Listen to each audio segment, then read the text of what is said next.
randomized control trials use of brain. Okay, ROC2. Now, one very important thing about using this file, when I'm going to send you this file on WhatsApp and you are going to open it on your computer, you guys will have to first enable macros. Okay, it is very important. This file uses a lot of macros, so you will have to enable macros. Now, when you open this file for the first time, a pop-up is going to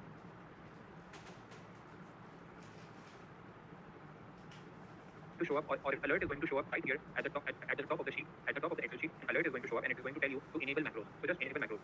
You do not need to know what macros is. That's a computer science thing. You do not need to know what that is. You just need to know that you have to enable them. Okay. Now, some of my face trouble in enabling macros. So उसका घबराना नहीं है बिल्कुल. You can just text me on WhatsApp, and I'm going to tell you guys how to enable macros. It is done differently for Windows. It is done differently for macOS. So I'm going to tell you guys. You can DM me if you are unable to do it, and I'll tell you guys. But just to show you right now, what you do is wherever your file is saved. Okay. Wherever your file is saved. So my ROC2 file is saved over here, and you can see it on the screen. Right click on the file.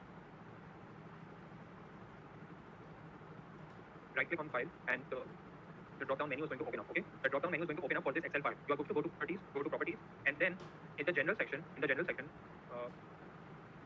alright, so in the general section, right under attributes, the last heading is attributes. Right under attributes, there is going to be a heading for safety. You need to enable that safety. Okay, so right now it does not show up for me because I have already enabled macros. But this, yes, it is empty for me. For you guys, it won't be empty. There will be a safety alert over here. You will have to enable it or disable it or whatever it is. It just does not need to show up over here. Okay, so when you enable or disable it, macros will be enabled, and then you can save, apply, and then click OK, and then file will be working. If it does not work for you, not just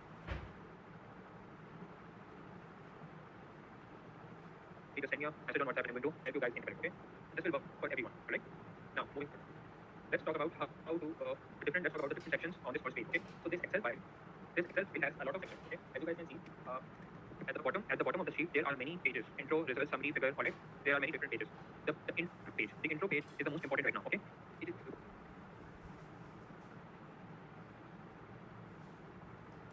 what you use to enter your data. Okay, in the risk of bias assessment, you will have to enter some data, and the intro page is what you will use to enter data. Okay, now that data which you have entered, when you save it, then it is going to show up in the results page. Okay, the data which is entered in the intro page will appear in the results page. Okay, and then the figure which you will use to publish. Okay, the figure which you will publish will show up over here, figure IDD. Is that clear? That is my voice pitching for F1. Okay, I just repeat what I just said. So what I was saying was that this is the main page of the file. Okay, this is the main page of the file. After enabling macros, you just come to this main page. Okay, then I was just telling that this Excel file has multiple sheets. Okay, the first sheet, as you can see at the bottom of the Excel sheet, is the intro sheet. Okay, intro page. Right. After the intro page is the results page, then the summary page, then the figure ITT page. Right. Is that clear? Okay. Secondly, intro page is where you will add your data, and the results page is where that data will be saved. The intro page is where you will add the data, and the result page is where the data will be saved. Okay, and then the figure page, the figure sheet or the figure page, this is where you will find the risk of bias figure, which you are going to put in your manuscript. Okay, you will not be putting this whole Excel sheet in your manuscript. You are just going to put a figure in your manuscript. So the figure ITT is where you will find the figure to put in your manuscript. Okay, is that clear? All right. Now, moving on. As you guys can see on the screen, there's this whole portion here with manual written, and there's a PDF on it, and there's a link for it, etc. So you can download this PDF and you can go through it. This PDF is basically a manual for this, okay, for using this Excel file. So if you are facing any issue, you can also go to this PDF and it will have all of your answers, okay. And this PDF also has explanation for questions. Questions will be answered in this Excel sheet. So the explanation for is also present in this PDF. All right, is that clear?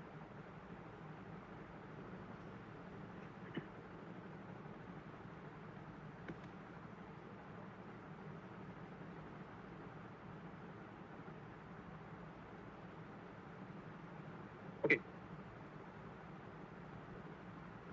The PDF is on the screen. It's written over here, manual. Can you guys see the manual? And under it, there's a PDF.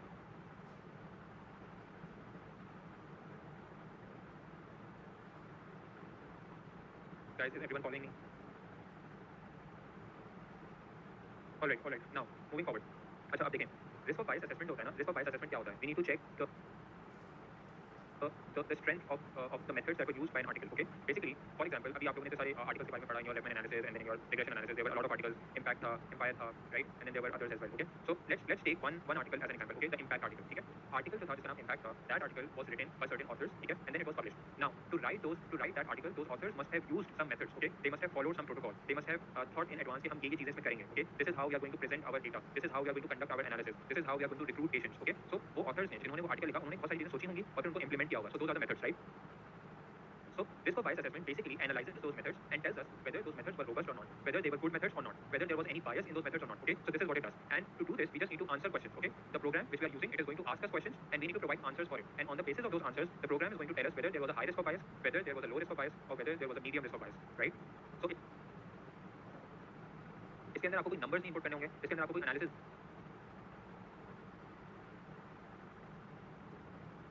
run नहीं करना होगा जैसे level में करते हैं. What you will have to do is you will have to read the questions which the program is asking and you will have to provide an answer for it. And on the basis of that answer, the program is going to tell you whether there was bias or there was no bias. Is that clear? Perfect. Now, this thing that I'm talking about, the questions. Where will you find these questions? Okay, so on my screen, you can see there are 5 buttons. On the Excel sheet, there are 5 buttons. The rock to assessment form button, the summary button, the figures button, the generating a print preview button, and then the discrepancy check button. Okay, out of these buttons, the first button is where you will find the questions that need to be answered. Okay, so when I click on the rock to assessment form button, I'm going to click on it, and then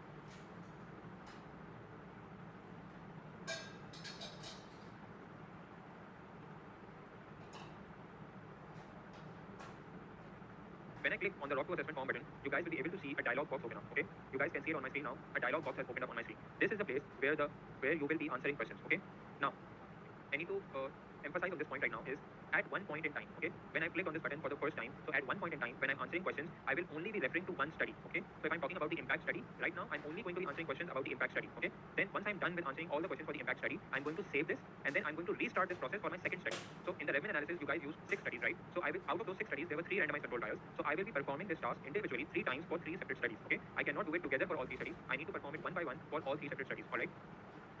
And after answering questions for each study, I need to make sure that I save. The save button is right here at the corner of the dialog box. So after answering questions for each study, I will only save. Because as I already mentioned right at the beginning, this software is only used for conducting risk of bias assessment for randomized control trials, RCTs, and for no other type of study. Okay.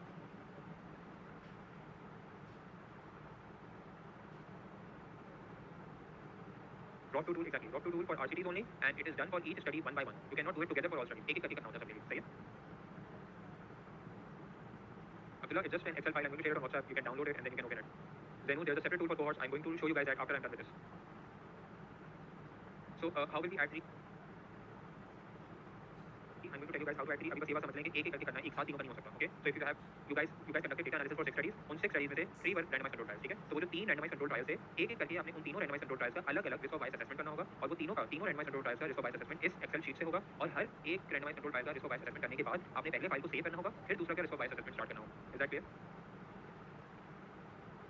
I have not shared this file on the group yet. I will share it after the workshop. Okay. All right. Moving forward. Now let's talk about this dialog box which has opened up. Okay.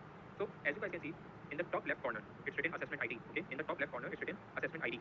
So assessment ID is what? Assessment ID is what is used to represent each of your trials. Okay. So मैंने जिसमें आपको बताया कि आपके पास 3 randomized control trials हैं और आपने तीनों को अलग-अलग जो है assess करना है. So how will this file know कि आपने कौन से randomized control trial को कब assess किया? So you are going to assign an assessment ID to it, and then when you save the assessment ID with your answers, so the program will know कि अच्छा आपका जो impact study थी उसकी assessment ID number 1 थी और ये उसके सारे answers हैं. So it is going to save all of that together. Okay. Then जो आपकी दूसरी umpire study थी, the program will know कि umpire study की assessment ID number 2 है और ये सारे उसके answers हैं. So it is going to save all of that together. So the reason for telling this is that the assessment ID needs to be unique for every article. Okay. So if for example my first article is impact, so उसकी study ID है impact.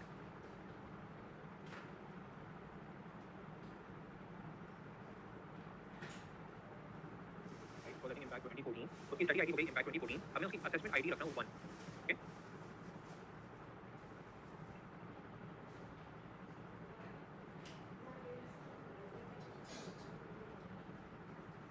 Sorry, just a moment. My laptop is glitching. All right. Okay. So my assessment ID is 1, and for the assessment ID 1, the study that I'm going to analyze is Impact 2014. All right. Impact 2014. The assessor is me myself, so Abdul Naam Siddiqui. I can leave the reference. The experimental was polyfill. The comparator was control. Right. Okay. So as you guys can see, I just started filling the columns. So the assessment ID is 1, and the one assessment ID is unique to what Impact 2014 represents. ठीक है? Our experimental was polyfill, our comparator was control. अब इसके बाद जो question है, specify which outcome, leave this blank. In every case, leave this blank. Okay? Specify the numerical result, leave this blank. Okay? Always leave this blank. Then intention to treat effect, leave this as it is. Okay? Wait for analysis, leave this as it is. Everything else at the top. Okay? Everything else at the top, leave it as it is. Okay? You do not need to select anything else. The only important thing at the top of the screen is to give an assessment ID, to write your assessor name. To give a study ID, to write your experimental and your comparator. Alright? This is the only important thing over here at the top. Now, coming to domains, you guys can see these 5 domains over here, domain 1, 2, 3, 4, 5, okay, and then the overall bias. So, we will be answering questions in each of the 5 domains because ये जो Excel sheet है, ये जो program है, it is going to be assessing 5 different types of sections of a manuscript, ठीक है, 5 different parts of a manuscript. It is going to be assessing those, okay. So, वो अलग-अलग करके जो है आपको assess करेगा. So, in domain 1, it is going to be assessing the randomization process. So, as I said, we only use it for randomized control trials. So, उसके अंदर एक randomization process भी होता है. And I think on day 1 I explained to you guys what randomization is. Randomization is कि आपके पास 2 groups हैं. One is your intervention group, one is your control group. आपने intervention और control group के बीच में randomly patients को आप assign करते हैं without any bias. So that is the randomization process. ठीक है. तो अब the domain 1 is asking you questions about randomization process.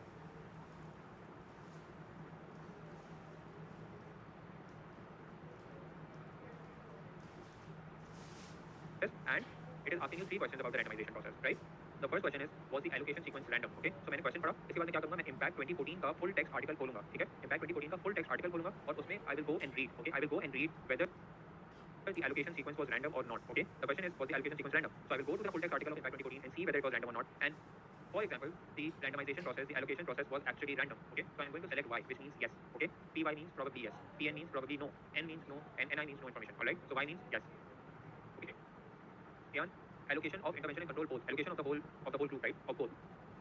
We are talking about the whole manuscript right now, not just one group. All right. Okay. So if, for example, the answer to my question number 1 is yes, so that is yes. If, for example, the answer to question I read question number 2 and the answer to question number 2 is also yes, so I put Y there, and then the answer to question number 3 was, for example, no, so I selected N. All right. So after selecting the answer to all the questions in this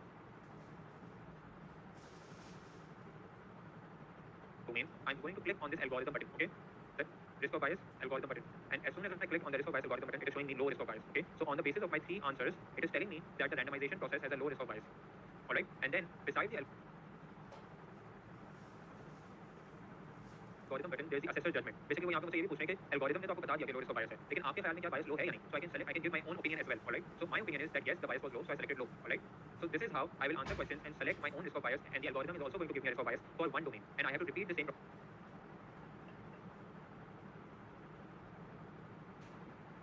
for 5 domains, and then I will get the overall risk of bias for which study? The Impact 2014 study. So this is how I'm going to conduct the risk of bias for a randomized control trial.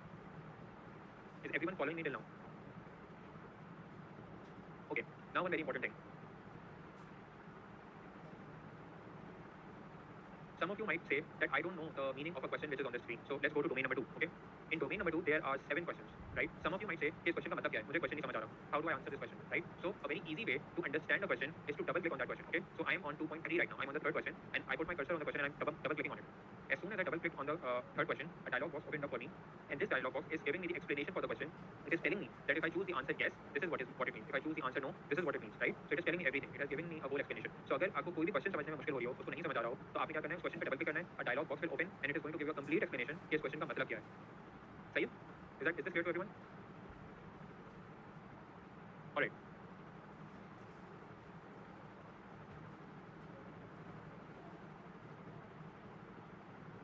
Okay. Now what I'm going to do is I'm just randomly going to give answers over here, so that I need to show you guys the overall risk of bias as well.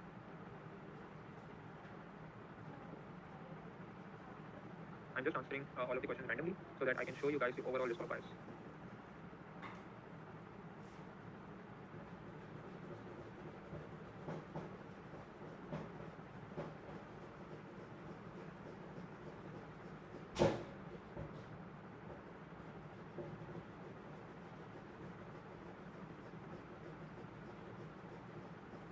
Okay, so in domain 1, I selected domain 1. I've answered all the questions. The risk of bias for domain 1 is low. Guys, please follow me. The risk of bias for domain 1 is low. Okay, the risk of bias. I've answered all the questions in domain 2, and the risk of bias for domain number 2 is low. All right, I've answered all of the questions in domain 2, and the risk of bias for domain 2 is also low. Then I'm on domain 3. I've answered all of the questions in domain 3, and then the risk of bias in domain 3 is it shows some concerns. All right. Then I'm on domain 4. I've answered all of the questions in domain 4, and it shows a high risk of bias in domain 4. Okay. Then I'm on domain 5. I've answered all of the questions on domain 5. It shows the high risk of bias on domain 5. Now I'm going to the overall risk of bias, and as you guys can see, all of the individual domains are listed in the overall risk of bias. Okay. All of the individual domains are listed, and they are the same as we saw individually in each of the domains. Now we are going to calculate the overall risk of bias. Okay. So the algorithm button in the overall risk of bias will give me the overall risk of bias. The overall risk of bias according to the algorithm is high, and I will choose the same thing which the algorithm says. So I'm going to choose high, and this is it. This is the complete assessment of Impact 2014. After doing this, I'm going to save my file. Okay. I'm going to click on the save button.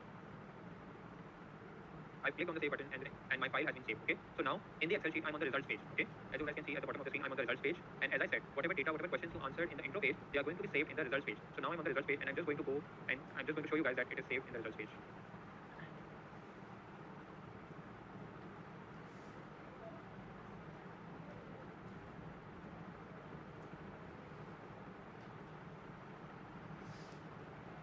Alicia, no. If there's a high risk of bias, we do not exclude that study. Please understand, whenever you are conducting publication bias or risk of bias, the reason that you are conducting is that you need to show that whether the studies were good or bad. So even if it is a bad study, you need to tell that it is a bad study, and this is the reason why our results can be, good or bad. So never exclude any study because of bad risk of bias, right?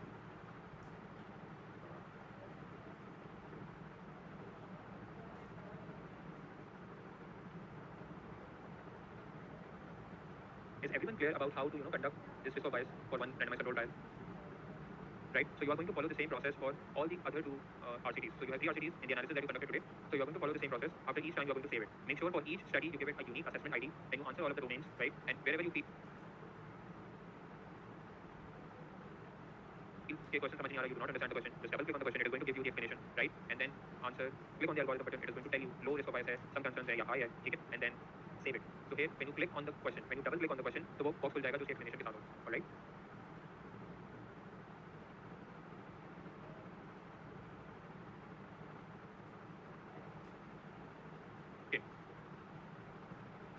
So guys, I'm showing you the results page. This is the results page. I saved my study number 1. The unique ID was 1, as you guys can see on my screen. The unique ID is 1, and the study which it refers to is the Impact 2014 study. Now I'm quickly going to add another study and show you guys कि दूसरी study कैसी नजर आएगी. So मैंने intro page पे मैंने दोबारा rock to assessment form पे क्लिक किया. Okay, I am on the intro page and मैंने दोबारा रॉक टू असेसमेंट फॉर्म पे क्लिक किया. जब मैंने दोबारा रॉक टू असेसमेंट फॉर्म पे क्लिक किया तो मेरा जो वो क्वेश्चंस वाला डोमेन्स वाला फॉर्म था वो दोबारा से खुल गया. ठीक है. Now as you guys can see at the top the assessment ID selected is 1. ठीक है, because the assessment ID selected 1 और मैंने उसका सारा डेटा सेव कर दिया था, तो यू गाइस कैन सी कि उसके सारे क्वेश्चंस ऑलरेडी आंसर्ड हैं. The risk of bias is already there. That means your data is saved. Now I need to start doing for my second article. तो मैं क्या करूंगा, I am going to change the assessment ID. Okay, now I have changed my assessment ID to 2 and as you guys can see सब कुछ clear हो गया. There is nothing here now, it's a new sheet. Okay, now I am going to do it for another article. ठीक है. So I'm doing it for a while. I'm leaving everything blank right now. I'm just showing you guys कि save होके कैसा लगेगा. ठीक है. And now I'm going to save it, close it. Okay, see here. In the results page, you guys can see that the unique ID is 2, and with the 2 unique ID, the study ID is umpire. Okay, so this is what I was talking about. So in the same Excel sheet, you can change the unique ID, and based on that, the study you are referring to will change as well. Okay. Yes, we put our own initials in the assessor section because we are the one assessing. Okay. All right. So this is how you answer questions for this. Now, how will you get the figure which you will put in your manuscript? For that, there's a figure button. Okay. आपने जब अपनी तीनों RCTs के question answer कर दिया, data को save कर लिया, उसके बाद you are going to come here and click on the figures button. Okay. When you click on the figures button, it is going to generate a figure for you, which you are going to put in your manuscript. ठीक है. देखें, there's a figure sheet that's different. There's a figure button that's different. To generate the figure in the figure sheet, you will have to click on the button. Okay. Once again, the figure sheet is at the bottom. There's a lot of sheets here. Out of this, the figure sheet is where you will find your figure. But to generate the figure in that figure sheet, you will have to click on the figure button. Okay. Clicking on the figure button generates the sheet, and this is the figure that you will put in your manuscript. Okay. You are going to screenshot करके इसको crop करते हैं, and then you are going to put it in your manuscript. Is that clear? Guys, clear?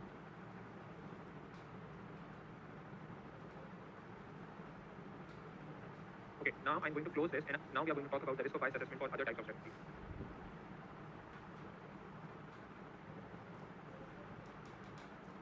So, risk of bias assessment for randomized controlled trials is done from an Excel sheet. मैंने शुरू में आपको बताया, is done on an Excel sheet. This Excel sheet is known as the ROB 2 sheet or the risk of bias 2 sheet. ठीक है, and it is published by Cochrane.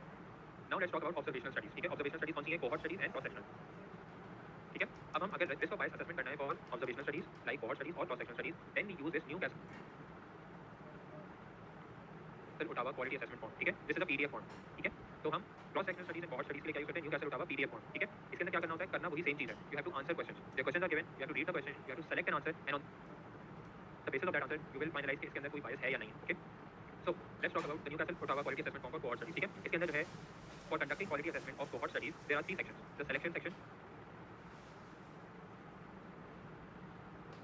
ठीक है, उसके बाद there is the comparability section, and then there is the outcome section. ठीक है, so you have to assess 3 sections. All once again, when conducting quality assessment or risk of bias assessment for cohort studies, you will do it one study at a time. अभी you guys had 3 RCTs and 3 cohort studies. So for those 3 cohort studies, you are going to do it one study at a time. And for each study, you are going to use the same PDF again and again. Okay, so you will do it for one study, then you are going to start again, and you are going to do it for the second study, and then for the third study. अब यहाँ पे there is no Excel sheet, there is no program, so this is done manually. Okay, you will answer a question and you will record the answer manually in a Word document. Okay, now I'm going to show you how it is recorded in a Word document. See, so as I told you guys, there are 3 sections, ठीक है? So at the top you can see the 3 section selection, comparability, outcome. Then under each section there are questions, ठीक है? उन different questions के different points होते हैं, ठीक है? हर question का point होता है, या तो 1 point होगा या 0 point होगा. It's either 1 or 0, ठीक है? उसमें मैं भी बात करता हूँ. But to tell you कि आपने हर study का क्वेश्चन आंसर करना है, हर स्टडी के लिए आपने 3 सेक्शंस के अंदर मल्टीपल क्वेश्चन आंसर करने हैं, उन क्वेश्चन से पॉइंट्स आपने उस स्टडी के सामने रिकॉर्ड करने हैं और फिर आपने टोटल स्कोर कैलकुलेट करना है, just like it has been calculated over here, ठीक है? Can everyone see the total score on my screen? Yes, yeah, we record the stars. So it's either going to be 1 star or 0 star per question. It cannot be more than 1 star per question, okay? It cannot be more than 1 star per question. और ये table we will send you on the WhatsApp group. You can use this same table every time you conduct quality assessment using the Newcastle Tower scale, alright? So this table will always remain the same. What you are just going to change is the name of the study and the stars. That is all you are going to change, okay? Now, moving forward to the PDF document. Sorry. So, over here, yes, sir. So for Newcastle Tower, what we do is we attach the Word document in the supplementary file, alright? And in our manuscript, we just write whether the bias was high, low, or whatever. But for the ROC 2 assessment form, the figure that was generated, we can put that figure in the manuscript as well. We can put that figure in the supplementary file as well. And yes, Hala is going to talk about the manuscript writing, so she's going to show you how it appears in the manuscript, okay?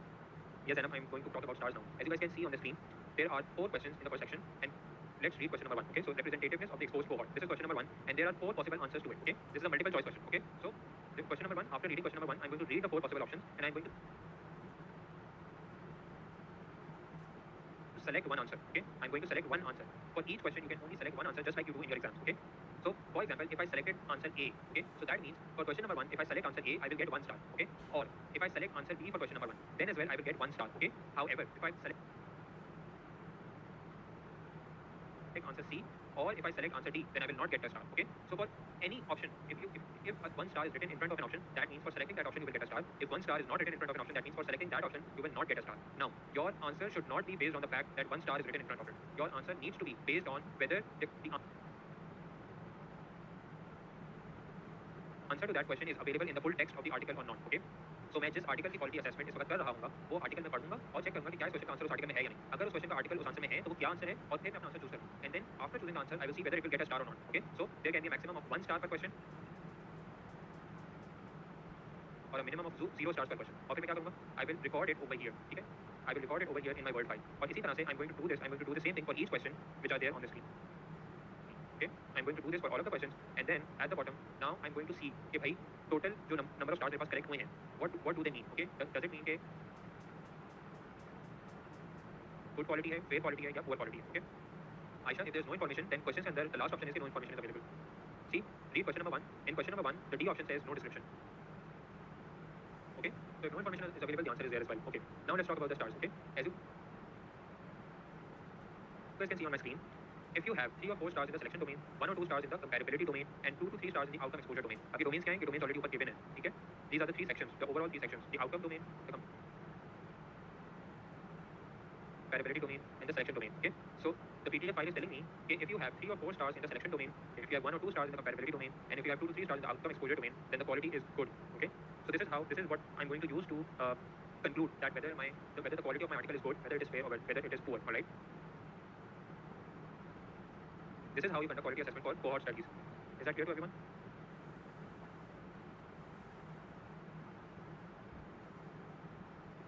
Okay, perfect. Now, on the screen, you can see the quality assessment scale for cross-sectional studies. Okay.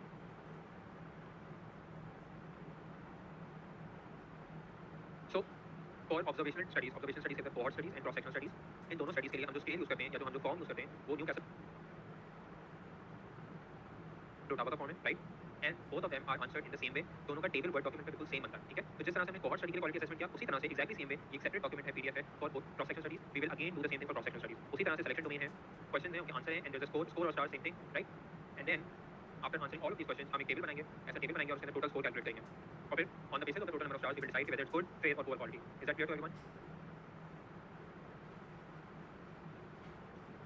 Yeah, you are right. The criteria mentioned 1 or 2 stars, but the comparability domain only has one question, right?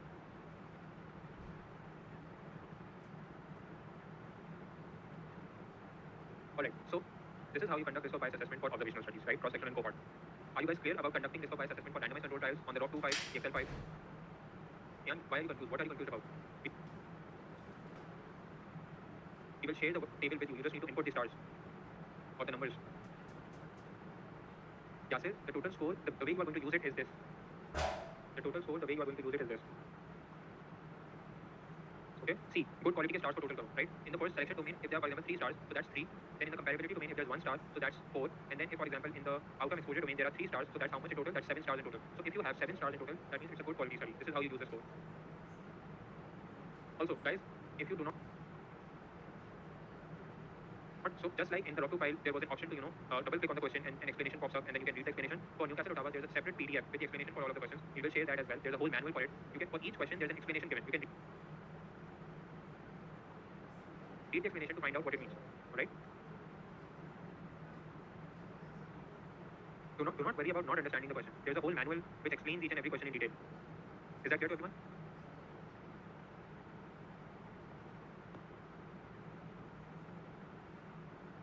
So we have done risk of bias assessment for randomized control trials. We have done risk of bias assessment for cohort studies. We have done risk of bias assessment for cross-sectional studies.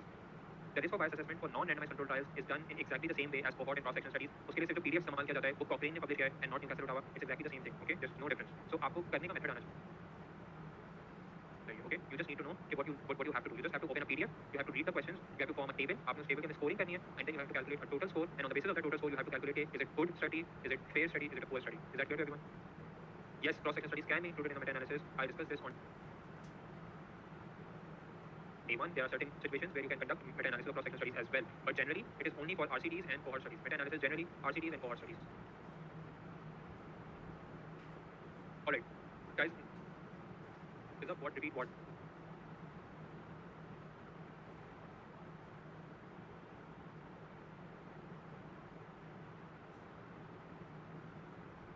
And once again, guys, even if a study has a high risk of bias, even if a study is of poor quality, we cannot exclude it from our analysis because excluding it from our analysis means that we are adding a bias to it. मतलब हम ऐसी study जो कि अच्छी नहीं है, हम उसको अपने analysis से हटा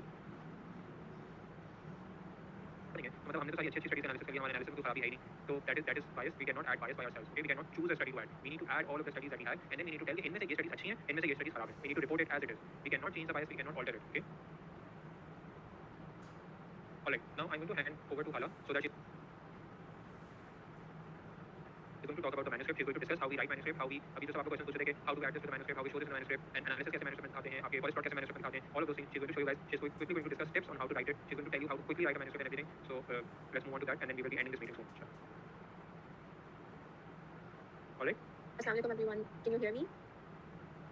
Nitha, for non-randomized control trials, we use a very similar PDF to what you can see on my screen. Okay. The only difference is that PDF is published by Cochrane and not Newcastle Ottawa. You can find it on Google. We will share the link for it. Okay. Okay. So I know everyone is very, very saturated. Just bear with me for another 15-20 minutes and we will soon be done. But this is, I think, the most crucial part now because now we are learning how to write the manuscript. Whatever we've done so far, it's time to put it on paper. So just listen to me. I'll be showing you examples on the screen. You don't have to do anything. A few things to keep in mind, few tips and tricks, because writing comes down to how well you write, right? And how well you can structure your thoughts. That's what makes the manuscript good or bad and likable by journals and other authors. So I'll share my screen and this is a sample of a manuscript. But before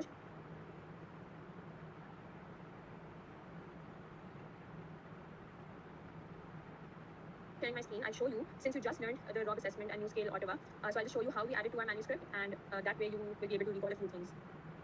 Yes, in the end, I'll just give you a recap of everything we've done so far, so that way you can just write it down or just listen to me, and you'll be able to understand it better. Okay, so, so this is, now I'm starting from the end, sort of. I'll be taking your questions towards the end, just follow what I'm trying to say. So this is a Word document, right? Now in this Word document, what I'm doing is I have to add, let's go on to what you've learned recently. So I have to add my New Scale Ottawa, right? This is what it looks like here, right? So these are all my observational studies or all my cohorts. And it is exactly how Hanan has taught you, right? So now you can see I have a lot of studies I made in New Scale Ottawa for all of these studies. Again, it's a template, we'll send it to you. I just want to show you guys how we put it into practice. So this, I just opened a Word document and put it here, all right? So this is a supplementary file, which means that this is not my main manuscript. What is my main manuscript? This is my main manuscript, all right? I will go through this step by step. Okay. We cannot do the 20 minutes tomorrow. It's just 20 minutes. Just bear with me and we'll try to wrap this. You can ask questions on the group. I know you guys are very tired, but just try to listen and go.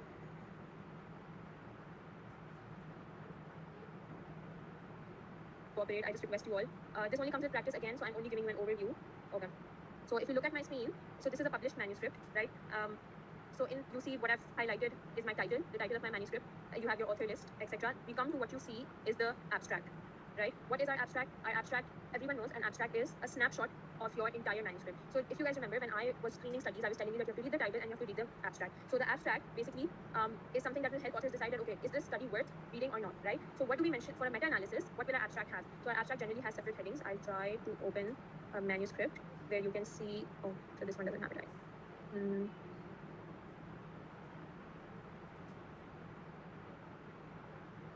Possibly this one. Yes, so if you see on my screen, you will see that the abstract has different sections now, right? What are the sections? The abstract will have a background, methods and results, and a conclusion, right? So background, again, it's a quick 2 to 3 sentences of why you are doing this meta-analysis, right? And what is your aim? So let's say there's a new trial coming in, and that is why you wanted to do a meta-analysis. So just 2-3 sentences of what your meta-analysis was about. Coming to methods, this is again summary of how you did it, right? So when we are looking at a full text sample, you see that the real methods has a lot of sections, but in an abstract, we're just summarizing it. So what are we telling? We're just telling that what were the databases that we searched, right? What were the types of studies that we took? So I searched 2 databases. I took RCTs only, and what was my inclusion criteria? So my patient population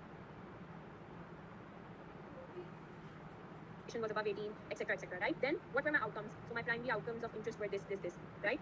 And then how I did my statistical analysis. So this generally remains standard. Again, you guys don't have to worry about anything. We will send you manuscript samples, and when you are doing your own meta-analysis, you can write using those samples. But just remember that I mentioned that we used dichotomous variables, and we analyzed them using the NH method. We used risk ratios to report it with 95% CIs, right? And if we had continuous outcomes, we were using mean differences. Simple as that. Just a very quick summary of our results. So our baseline results, and then the results of our statistical analysis is what we write here, and then conclusion telling me that, okay, was this significant, and what if it was non-significant, or was it effective in reducing our, let's say, LDL levels. So my intervention was effective in reducing my LDL levels. Just a quick snapshot is what an abstract is. I hope that's clear so far.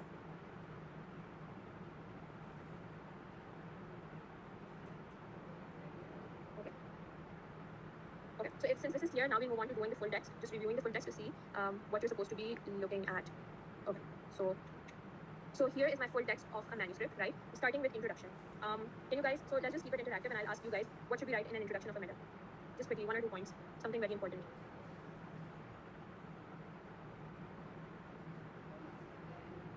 I tell you what should we write in an introduction of a meta. Yes, very good. Why we are conducting a meta. Basics of a topic.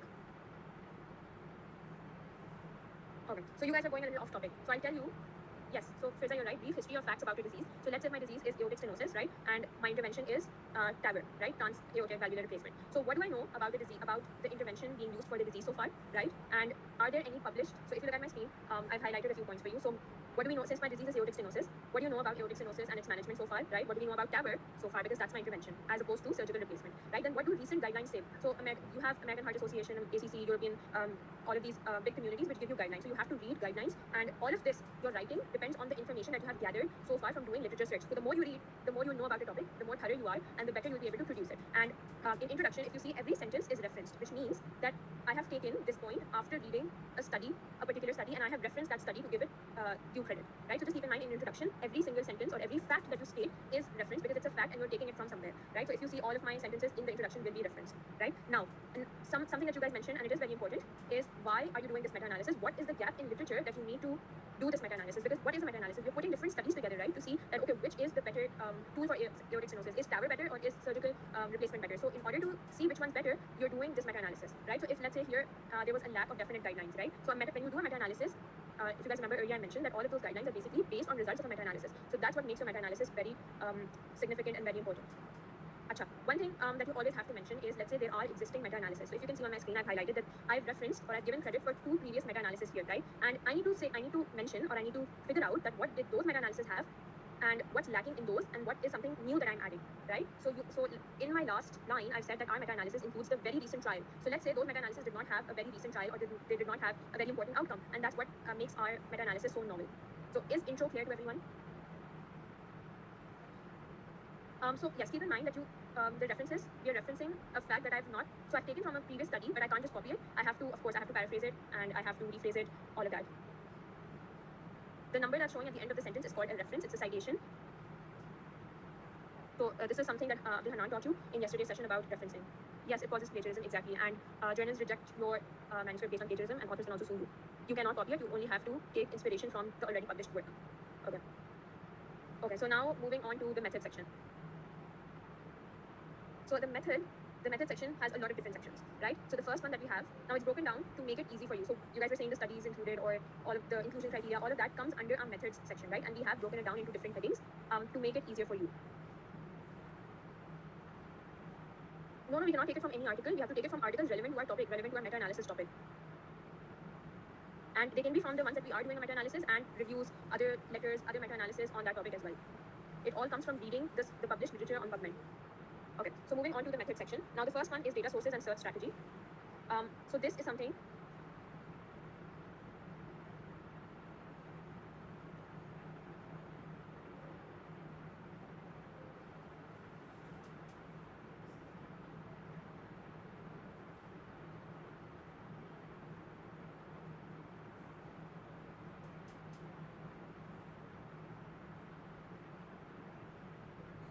the Prisma guidelines is something that we always have to mention because all meta-analysis is done in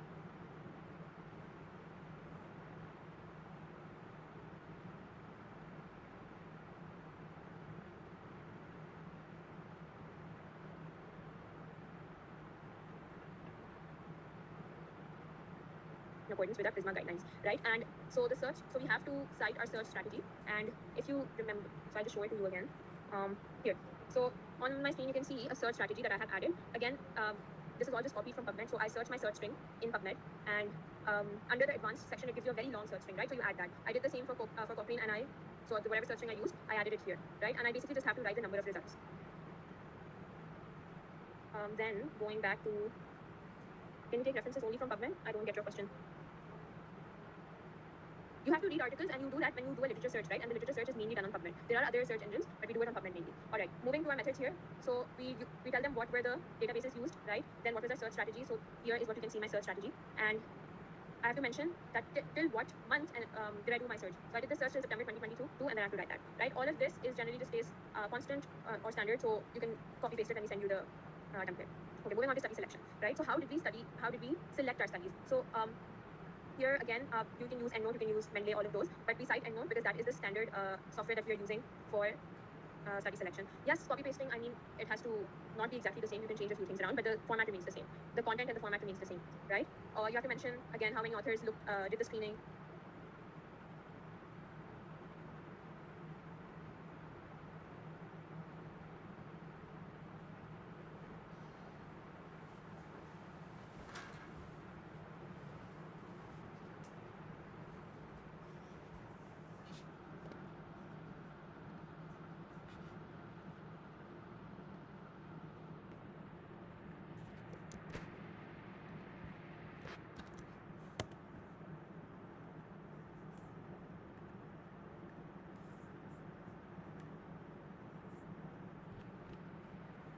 And now coming to the inclusion criteria, which is, if you remember, initially we decided our inclusion criteria. So that inclusion criteria, we have to tell on what basis we chose our studies, right? And then on what basis we excluded the literature or the study that we did not select. So keep in mind it's generally the opposite of the inclusion criteria.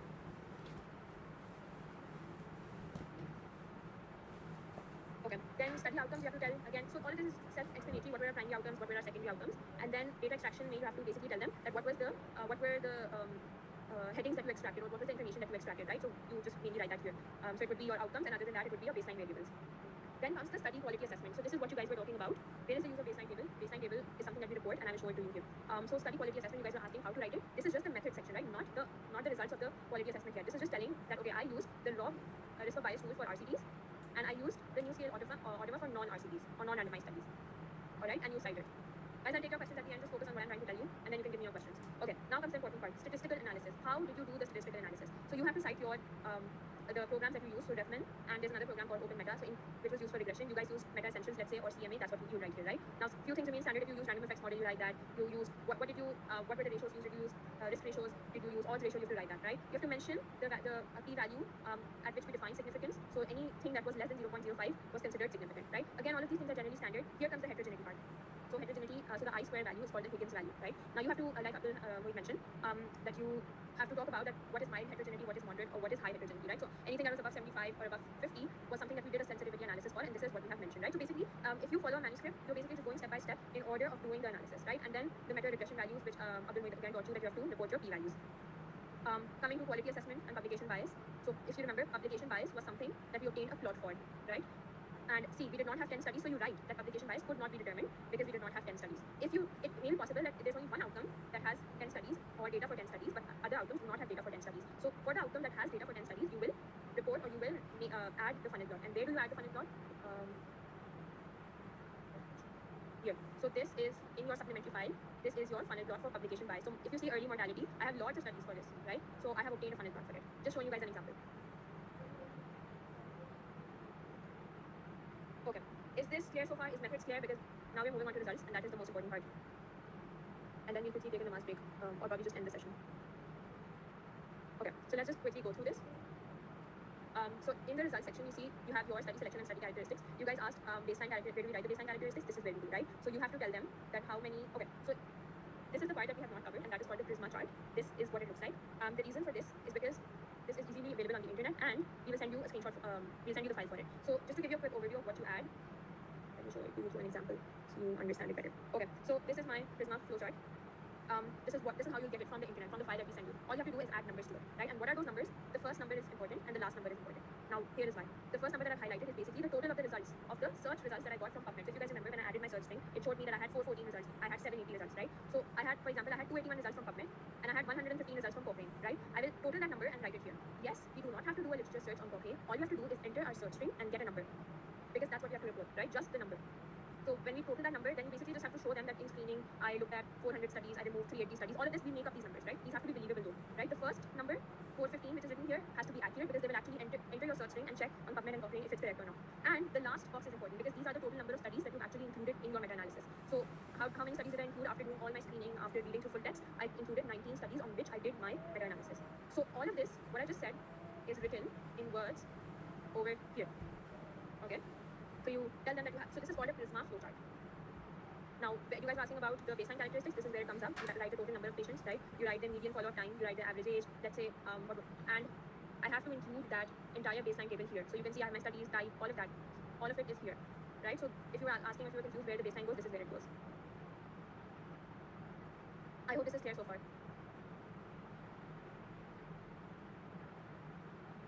Yes, Iman, we will make this table. So if you remember the data extraction sheet, also, the baseline part is exactly from the extraction sheet. If you guys remember, I showed you the Excel sheet, and we basically just copy-pasted in our Word file. And you have to summarize it in words and write it. Okay, moving on to... So all the fake figures and tables are not added in the supplementary document. All the main figures, the baseline table and the main figures, your analysis figures come in your main document. I will show them right now, and the rest of it goes in your supplementary document. Okay, now comes the outcomes part. So how do you write the outcomes part? Is something that Abdul Muid has went over with you guys a lot of times, right? So just a quick overview. This is the particular format that I've highlighted, in which you have to report your analysis values. So risk ratio, 0. Whatever your value is, 95% confidence interval comes up, the p-value comes up, the I-squared value comes up, right? So this is, let's say, you did an analysis on all-cause mortality, and your outcome, since p-value is less than 0.05, this is significant, right? And risk ratio is again less than 1. So as Abdul Muid taught you guys, it was statistically significant in reducing all-cause mortality with the early intervention, right? We're doing it in terms of intervention, right? So that's what we'll say. The rest of it, and then you reference your figure here. So you guys were asking where the figure goes. This was my figure for all-cause mortality. No, in the statistical analysis section, you only tell them what you did. Now, what you did in terms of the methods that you applied. Now you're writing the actual numbers. How do you reference a figure? You just write figure 2. That's it. This is a published manuscript that I'm showing you, so the journal has done this for us. But when you're doing a Word document, you just write figure 2 next to it. Okay, now moving on to, so all of these are just figures of outcomes. Moving on to sensitivity analysis and meta-regression, right? Sensitivity analysis, if you guys remember, why did we do it? We did it because of our high heterogeneity. So this is what we're writing. It was performed for our outcomes when, because there was low quality of studies included, right? And so now you have to tell them if you remove which study you removed and what were the results that you got. So initially, let's say my heterogeneity was 54%, then it came down to 35%. That's all you have to tell. But again, since we're doing it systematically, there's a separate heading for it. Similarly, there's a separate heading for meta-regression. Well, I'll take your question after explaining meta-regression. So if you guys remember, Abdul Muid just taught you that, and he also showed it to you that we did a meta-regression of age on an outcome. So in this case, we did a meta-regression for all outcomes. But let's say MACE was the example, right, that you guys did. So we did a meta-regression of age for MACE. All you have to do is write the coefficient value and the p-value. That's it. And again, if it's significant, then you write it. So here we wrote that all outcomes were non-significant except MACE because p-value is less than 0.05, right? Similarly, we did it for gender, and you have to mention if it was statistically significant or not for each outcome. So since we're doing it for each outcome, you see I'm writing the value of the coefficient and the p-value next to each outcome. So I did it for mortality, I did it for cardiac mortality, etc., etc. Is this clear so far? So Zoya, your question is, how do you differentiate between primary and secondary outcomes? Primary outcomes are, so generally if you're doing an updated meta-analysis, primary outcomes will be your core outcomes that you need to study, and if a previous meta defines it, then you define them as your primary outcomes. Secondary outcomes are those that are not as important, and you take those as secondary outcomes if they're not already defined by, let's say, a previous meta. Okay, just now a quick recap of, not a recap actually, so a discussion shows how good your writing skills are, right, or how good your analysis skills are, in a way that you have to basically explain the results of your analysis now. Now, explaining doesn't mean significant or not. Explaining means that what impact will your results have on on the practices of, let's say, interventional cardiology in aortic stenosis, right? That which is our topic. So you have to explain all of these things, each of your results in great detail, and you also have to again compare. Let's say previous meta-analysis had non-significant results for MACE outcome, but your with the intervention, but your meta-analysis now has a significant result for MACE. So you have to try to explain that what is it specifically that may have caused these results to change so significantly. And one important part towards the end of your discussion is something that I've highlighted. This whole big chunk of paragraph is something. So you have to recommend what should be done in the future, right? Let's say you did not, and what are your novel findings of this meta-analysis? The third most important thing, which a lot of meta-analysis also have as a separate heading, are limitations, because every study comes with an error. Every study has some shortcomings, right? Now you have to tell them what are those shortcomings. For example, you did a meta-analysis where in this case we had 14 studies, but only 2 were RCTs, and we know that and the rest were cohorts. So we know that RCTs are the gold standard studies for any intervention, right? So we would want more RCTs. So that's what we're writing, right? Then you have to say that maybe your patient population was all above age 61, and so you cannot generalize your results for a younger patient population. And how do you get these limitations? You get these limitations when you are reading the studies, when you're reading your shortlisted studies, right? So you have to pick up these things when you're also doing your analysis. Let's say that there was a very important outcome, but not all studies reported data for it. So you can say that there's lack of data, right? So all of these will come under your limitations. And at the end, you have your conclusion where you basically just summarize your results. You guys were asking about references. This is how references show up. All those numbers that were written next to a sentence is how it shows up here. One thing to keep in mind is conclusion is never referenced, because you are writing a conclusion of your study, and abstracts are never referenced. Why? Because again, an abstract is from your study itself. Yes, those are citations. Great to mention that how the intervention had been affected. Ali Hada, can you rephrase your question?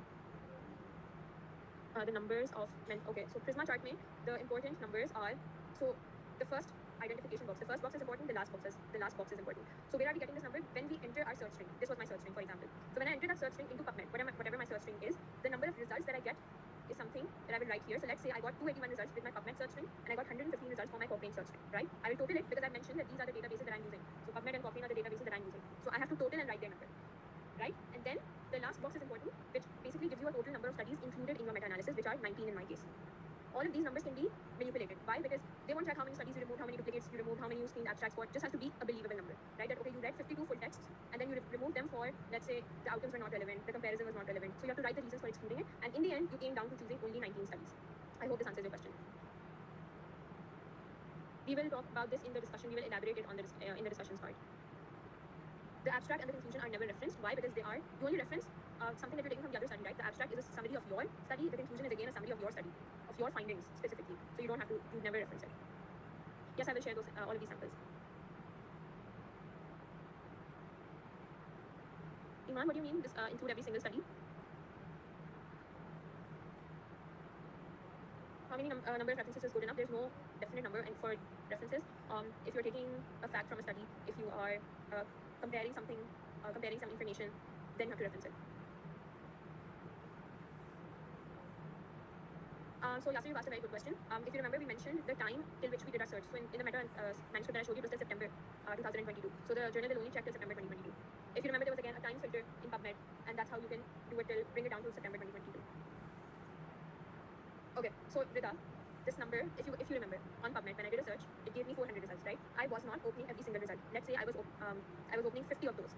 Then I was reading the abstract and the title of those 50 which seemed like they agreed with my inclusion criteria.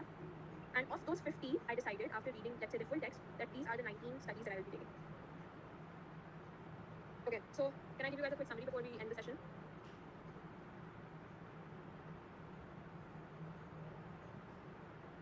So we'll mention it under the study selection part, where we mention how we mention EndNote, etc. That's where we'll cite it.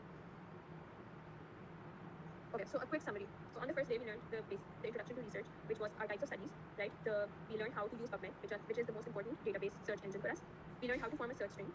We learned the use of Boolean operators and or, and we learned how to use the advanced section of PubMed to look it up, right? We learned the filters on PubMed.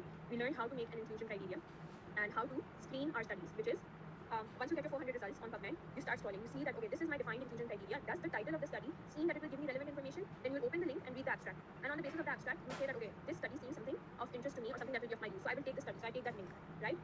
And then let's say you do this for all 400 results, you end up with 30 links. Now you will read the full text of all those 30 articles to see that of these 30 articles, which are the ones which will give me my outcomes, which have the correct intervention, all of those things. Then, so this was our study selection, right? Let's say I finalized 19 studies. Now I I need to extract data from it. I showed how to do that. We have three types of data: dichotomous, continuous, and the ratios. Abdul Mohit showed you how to do an analysis. The analysis was for dichotomous outcomes on RevMan. For continuous outcomes, he showed you how to do a sensitivity analysis, which is done in case of heterogeneity, right? And publication bias, which is separate. For the publication bias, we get a triangle if you have 10 studies or more. Then he showed you guys how to use meta-essentials on meta-regression, right? That is separate. Meta-regression is basically shows you the effect of one particular variable on an outcome. For example, age on heart failure, or gender on heart failure. Is there some relation between our heart failure outcome and age? Let's say, is there a relation between the incidence of atrial fibrillation and the dosage of drug that I'm giving, right? Just an example. Then Abdul Hanan showed you how to do ROB2, which is for RCTs, new scale Ottawa, which is for cohorts, for your cross-sectionals, and non-randomized RCTs. And now we're ending our also not to miss, you guys went through Ryan, and you guys went through Mendeley, and learned how to reference. And we ended our session by learning Prisma, the flowchart, and manuscript writing, including all the sections and the abstract. So I know this has been a very intense session so far, but I hope you guys have learned something. CMA was used for regression, and Abdul will send you a tutorial for it on the WhatsApp group. If you guys still have any questions, please stay in the call. Abdul Hanan has something to say. Hello everyone.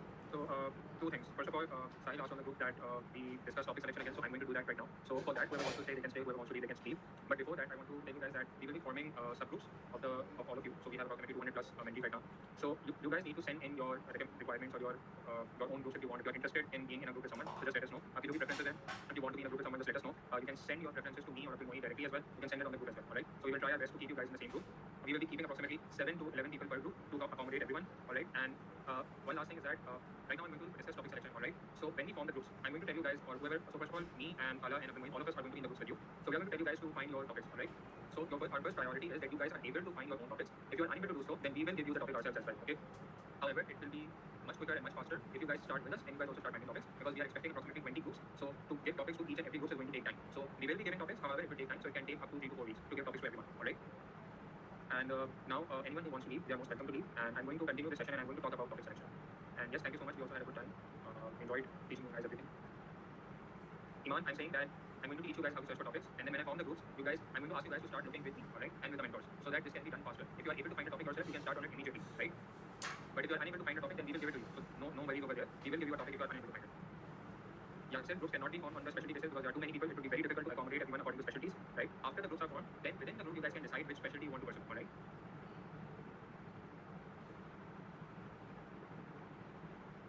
Zenu, yes, you asked on WhatsApp that whether we will be given authorship. Yes, everyone will be given authorship. Authorship is given on the basis of the work that you do. In some cases, the mentors will be taking authorship as well, but it depends on the work that is done by everyone, alright? In cases where the mentees are doing all of the work themselves and we are not involved that much in the manuscript, so we will not be taking the authorship in that case, or we will just be taking the senior authorship position, alright? But in the cases where we are working ourselves with you on the manuscript, then in that case we will be taking the authorship as well. However, for all of the mentees, everyone who works will be given the authorship, and it will be based on a very fair and very transparent.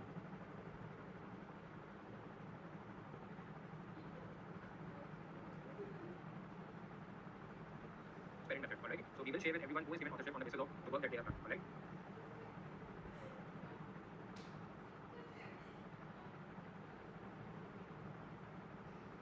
Alright, so if there are no more questions, then I'm going to start with topic selection again.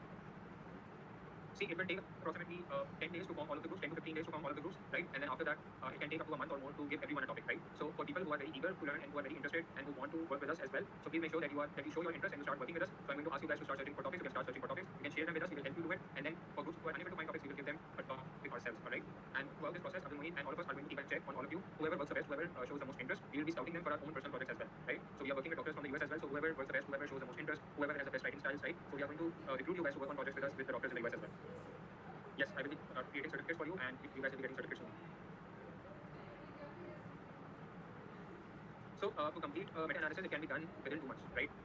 It can be done within 2 months. As I said previously, you can even complete it within a week if you are very good, if you are very fast, right? But generally, it may take up to 4 months, 3 months, right? Because some people stop working, only few people are working, so in that case, 3 to 4 months. But a good estimate is 2 months. 2 months you can complete a meta-analysis project. Guys, I'm not stopping anyone from leaving the call. You are most welcome to leave the call. I'm just going to start with topic selection. This is not a mandatory session. The workshop is over. You are most welcome to leave.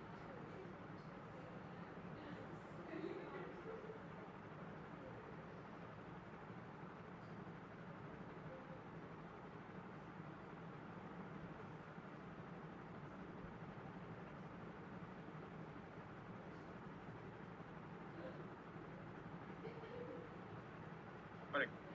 So as I told you guys previously as well, that whenever we are trying to look for a new topic, what we do is we just go on to PubMed and we write one single subject heading, one single topic heading, one single, like anything we are interested in. We just write the name of it. Okay? So right now on PubMed I've written atrial fibrillation. Okay? इस वक्त मेरा mood ये है कि मुझे जो apex से related जो भी topics हैं, I want to look them up and I want to work on them. ठीक है? So I want to see see whether any latest clinical trial has been published on this topic, whether any latest drug has been introduced on this topic, okay, and whether a meta-analysis has been conducted on this topic or not, right? So मैंने क्या किया, मैंने जाके AFib search किया, and as you guys can see, there are nearly 1,14,000 results, right? So of course मैं सारे results नहीं देखूंगा. I'm just going to go through the first 2-3 pages, and I'm going to see कि इसके अंदर जो है कोई drug नहीं आई है, कोई नया trial आया है या नहीं आया, कोई नई approach आई है to treat AFib or anything, right? So this is what I'm just going to see, ठीक है? So I'm going to start scrolling and I'm going to start reading the titles, ठीक है? Titles को read करके मुझे पता चलेगा कि अच्छा, if you guys remember PICO, so I need to match PICO, right? अगर मेरा PICO fit हो रहा है या मेरा PICO किसी भी topic से form हो रहा है, तो PICO will help me create a search string, and from that search string I can conduct my meta-analysis, right? तो जब भी मैं titles को read कर रहा हूँ तो at the back of my head I will have PICO and I'm going to try and fit the topic into the PICO, okay? तो अब देखिए इस तरह से यहाँ पे आर्टिकल नंबर 2 है, risk factors for knees and bleeding in AFib, patients undergoing surgery, right? So this insights from the bridge trial, I know now from this that this is a clinical trial, right? And this clinical trial is conducted on patients with AFib, all right? And उनके अंदर outcomes क्या है, outcomes नहीं है, risk factors हैं, risk factors क्या है कि knees और bleeding. So this is a good topic, ठीक है? The intervention is surgery. So patients with AFib also having knees and bleeding, undergoing a kind of surgery in a clinical trial. So this might fit my PICO, right? So I can open this clinical trial and I can read through it, ठीक है? और अगर मुझे ये पढ़ के समझ आ रहा है कि इस पे मेरा मेटा एनालिसिस हो सकता है, तो मैं एक PICO लिखूंगा, उसमें patient population लिखूंगा, patient population AFib हो गई, right? Intervention is a surgery. Control can be anything, doesn't? इस आर्टिकल में जरूरी नहीं है control can be anything. I can form a PICO and then I can find articles with control, right? So this is just a trial and error process. तो patient population आ गई मेरे पास, intervention आ गई, control नहीं है मेरे पास, outcomes can be anything. Let's open this and see किसमें क्या outcomes उन्होंने देखे हैं. Okay. See, इनके outcomes क्या है? इनका outcome है knees, ठीक है? And इनका outcome है ये China score and इनका outcome है renal disease, right? Symptomatic bleeding. All of these are outcomes, ठीक है? Post procedure aspirin इनका outcome है, ठीक है? Major surgery outcome है, right? So they have good outcomes, okay?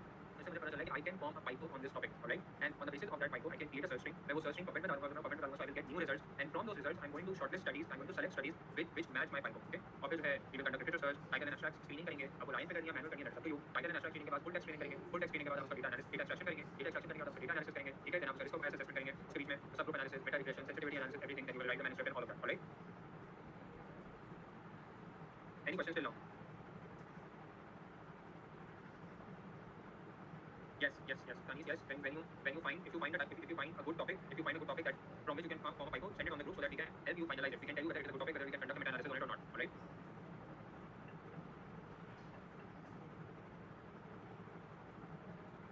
Any other question, guys?